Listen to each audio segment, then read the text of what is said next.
안녕하세요. 수산입니다. 오늘은 저번 영상에 제가 제발 다른 거 하지 말고 책부터 읽혀라. 나중에 고생하지 않으려면 다른 거 하지 말고 어릴 때 특히나 한글을 알거나 영어를 배우기 이전에 책부터 읽혀라 라는 말씀을 드렸습니다.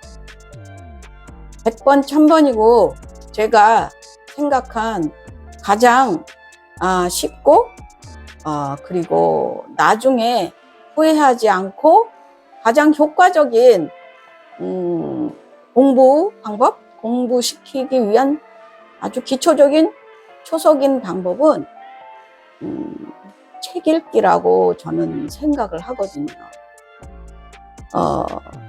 책을 많이 읽어서 그 아이들이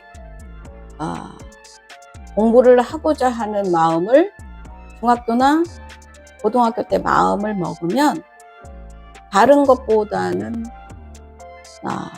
훨씬 시너지 효과가 많이 난다고 저는 생각을 합니다. 그리고 다른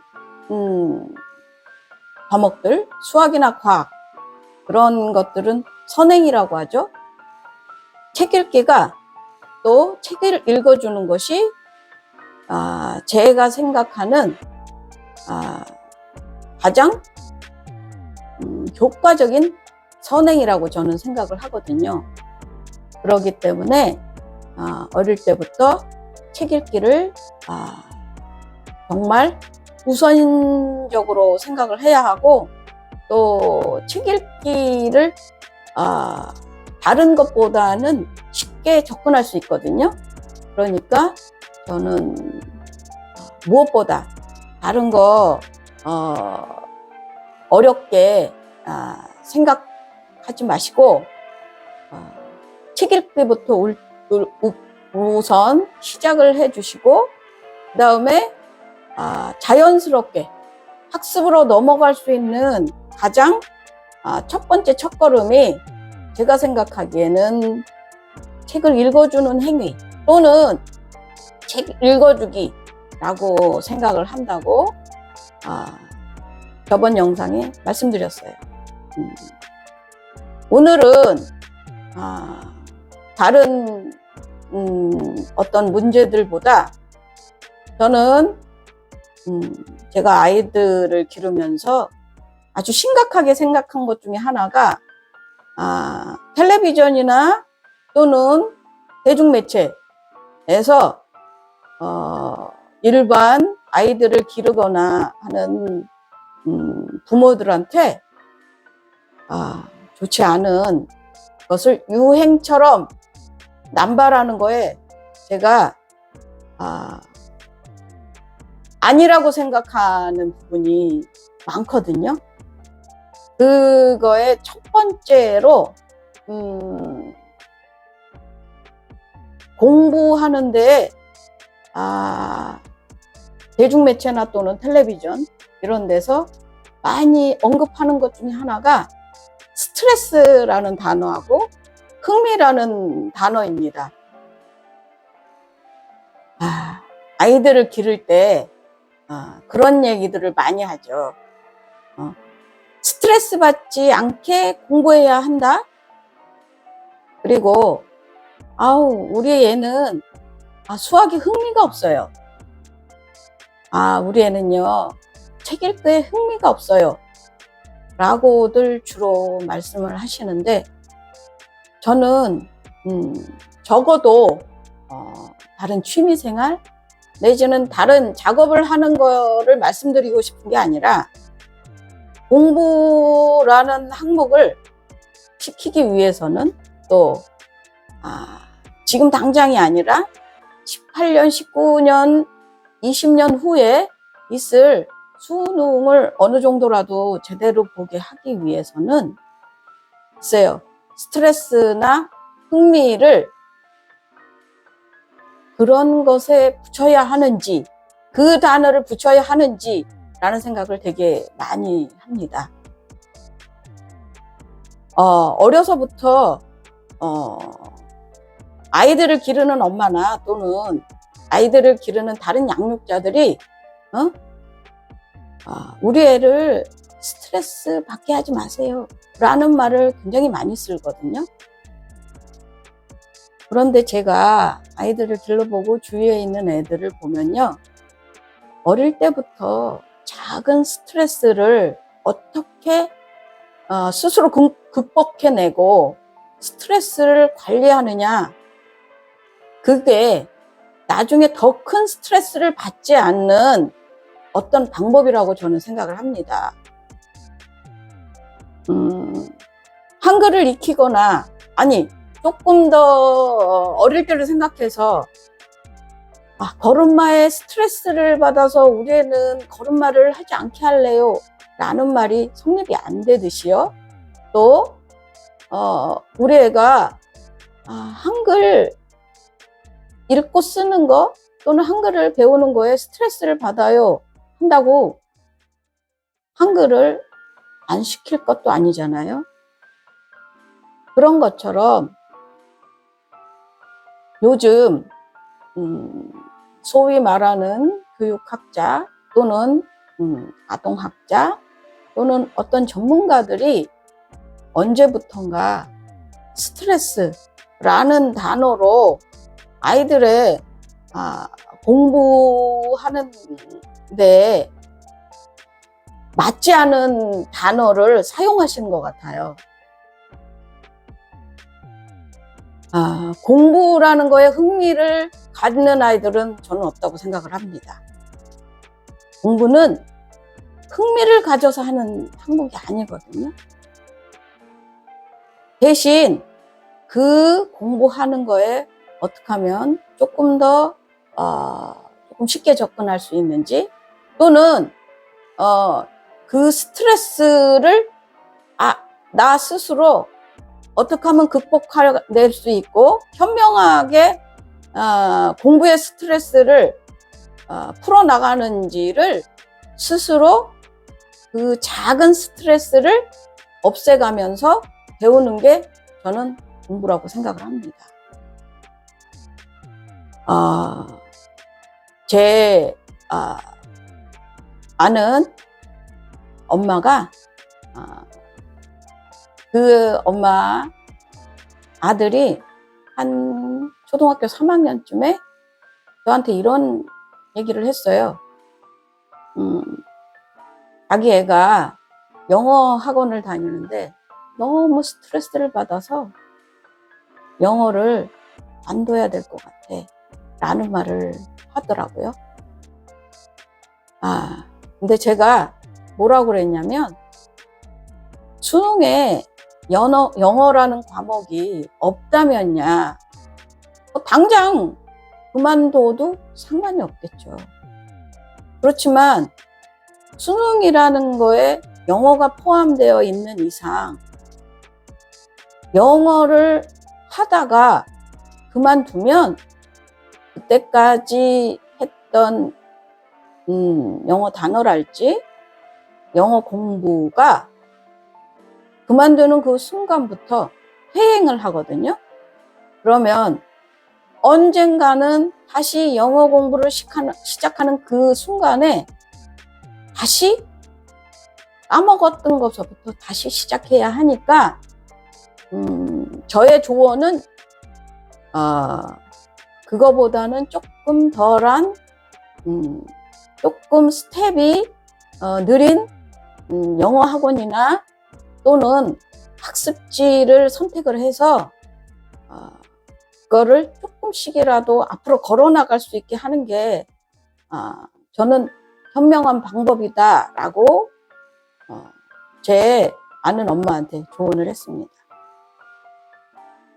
요즘 어린애들을 기르는 엄마들이나 또는 어린애들을 기르는 할머니 또는 양육자들이요, 예전에 저희가 아이들을 기를 때보다는 아이의 숫자가 작기 때문에 또 그 부모가 일하는 부모들이 더 많기 때문에 특히 엄마들이 일하는 엄마들이 훨씬 많아졌죠. 그렇기 때문에 보상 심리로 아이들한테 스트레스를 안 받게 하는 방법만을 생각하시는 것 같아요. 대중매체가 자꾸 어린이들한테 흥미 유발로 일단 공부를 시작하는 것 또는 스트레스 받지 않게 공부를 하는 법 이런 앞뒤가 맞지 않은 그런 얘기들을 많이 하거든요. 저는 나쁘게 얘기해서 이런 얘기들이 대중 매체가 얘기하는 개소리 중에 하나라고 저는 생각합니다. 어린 아이 때 책 읽기를 시작하는 것도 스트레스 중에 하나일 때가 옵니다. 그렇지만 엄마나 또는 다른 양육자들이 슬기롭게 또는 조금 걸음을 느리게 하더라도 그것을 습관이 되고 또 아이들이 좋아하는 거는 둘째치고 습관이 될 수 있는 쪽으로 가야 한다고 생각을 합니다. 그래야 그 아이가 좀 더 큰 순간 초등학교, 중학교, 고등학교에 오는 또 다른 여러 가지 스트레스를 당할 때 스스로도 어떤 것은 참아내고 어떤 것은 버리고 어떤 것은 이겨내고 극복하는 법을 스스로 택할 수 있게 그렇게 엄마들이 교육을 시켜야 한다고 생각을 해요. 이 세상에 공부나 또는 아이들한테 너무 좋은 것만 또 너무 쉬운 것만 주다 보면 나중에 생겨나는 더 큰 스트레스나 더 큰 일이 생겼을 때 그것을 넘을 수 없는 힘이 모자랄 수밖에 없거든요. 절대 교육학자나 또는 아동학자들이 말하는 것처럼 또 요즘 금쪽 같은 내 새끼 이런 방송에서 나오는 아이들이 보통의 사람들이 생각하는 그런 일반적인 아이들은 아니라고 저는 생각합니다. 제가 여기에서 언급하는 대부분의 이야기는 그냥 일반적인 평범한 아이들의 공부하는 법을 이야기를 하는 거거든요. 그래서 저는 그런 아이들의 스트레스나 또는 그런 흥미에 대해서 엄마나 양육자들이 너무 예민하게 굴지 말아야 된다고 생각을 합니다. 어떤 면으로는 공부, 한글, 수학 공부를 시작하는 그 순간에 어떤 스트레스를 받을 때 그것을 미리 엄마가 예민하게 보면서 너 이 수학 공부하는데 스트레스 받으면 안 되는데 라는 생각을 미리 하지 말아야 된다고 생각을 해요. 아이들은 엄마나 또는 부모가 생각하는 그 예민한 스트레스를 미리 알고 그거를 핑계 삼을 수도 있거든요. 공부를 시작하거나 또는 책 읽기 모든 일에 특히나 이런 거 말고 다른 일반적인 살아가는 데 있어서의 어떤 일에 대해서도 살고 있는 동안에는 여러 가지 스트레스가 있다는 것을 본인 스스로나 또는 아이들도 살면서 인지를 해야 한다고 저는 생각을 해요. 미리 부모나 또는 양육자가 그거에 대해서 예민하게 생각하고 우리 애는 스트레스 받으면 안 돼요. 내지는 공부하거나 또는 집안에서 생활교육을 할 때도 우리 아이의 스트레스만 먼저 생각하는 그런 방식은 나중에는 더 큰 스트레스로 오거나 또는 밖에 나가서 사회에 나가서 다른 사람들한테 폐해가 될 수 있는 경우가 많거든요. 특히나 요즘은 학교 선생님이나 또는 부모들이나 또는 그 아이들의 어른들이 예전보다는 그렇게 혼을 내거나 또는 훈계하는 사람들이 많이 적어진 것 같더라고요. 그래서 그런지 어른이 되는 과정 중에서 아이들이 어떤 것이 선을 넘은 행동이고 어떤 것이 나한테 필요하지만 이거는 참아내야 하는 것에 대한 선이 분명하지 않은 것 같습니다. 저는 오늘 다른 것보다 아이들을 공부를 시키는 데 있어서 스트레스나 또는 흥미라는 단어로 공부를 하거나 교육하는 데 있어서 너무 예민하게 반응하지 말라는 이야기로 어린 아이들 공부시키는 것에 처음 초석 중에 하나로 저는 오늘 말씀드렸습니다. 감사합니다.